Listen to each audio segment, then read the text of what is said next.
Otep à tous, bien-aimés frères et sœurs, Ali Bongo, sa femme et son fils, qu'ils étaient soi-disant en prison. Quelque temps après, ils ont quitté la prison, on les a mis en résidence surveillée. Aujourd'hui, ils sont totalement libres, tous. Je reprends.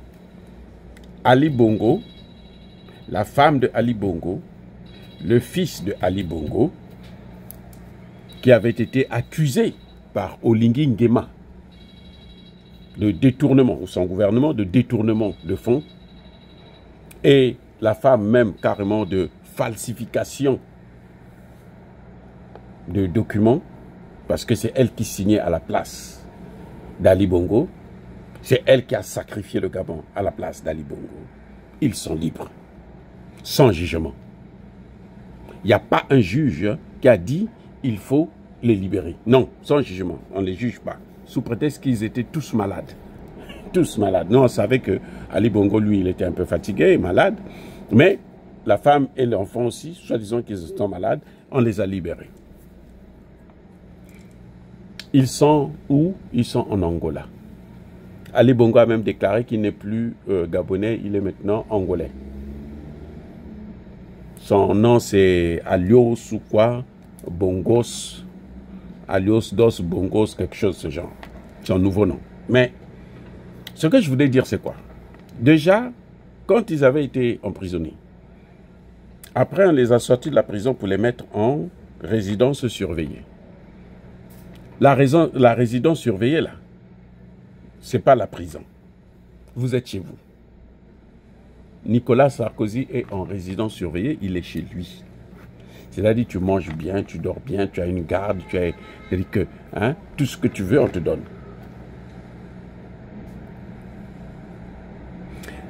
Et vous savez, que dit le gouvernement que dit Oligui Nguema? Il dit non, ils sont en liberté provisoire.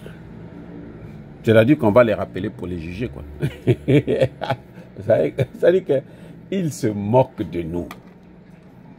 Mais en fin de compte, ils ne se moquent pas de nous, ils se moquent d'eux-mêmes. Parce qu'ils n'ont pas compris que l'Afrique d'hier n'est plus celle d'aujourd'hui. À l'époque, ce qui est en train d'arriver là, nous, on n'aurait jamais su ça. Ce serait seulement entre eux là-bas qui allaient le savoir. Nous, on allait le savoir après plusieurs mois, plusieurs années. Aujourd'hui, on est informé, mais en temps réel. Donc, les temps ont changé. Et que, en fin de compte, ils ne se moquent pas de nous. Ils ont le pouvoir.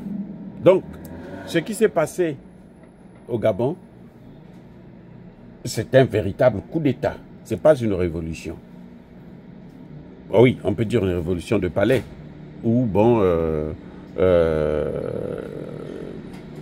un bongo remplace un autre bongo. Parce que pour faire croire que les choses sont en train de changer, en fond, ça ne change pas du tout. Ce que nous sommes en train de constater, c'est un jeu qui va coûter cher, tôt ou tard, à ceux qui sont en train de le mener. Vous savez, le Gabon n'appartient pas à Bongo. Ce n'est pas Bongo qui a créé le Gabon, c'est Dieu qui a créé le Gabon.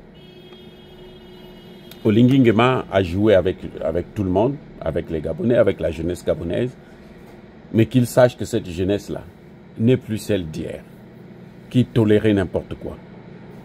Toza na bango mayele.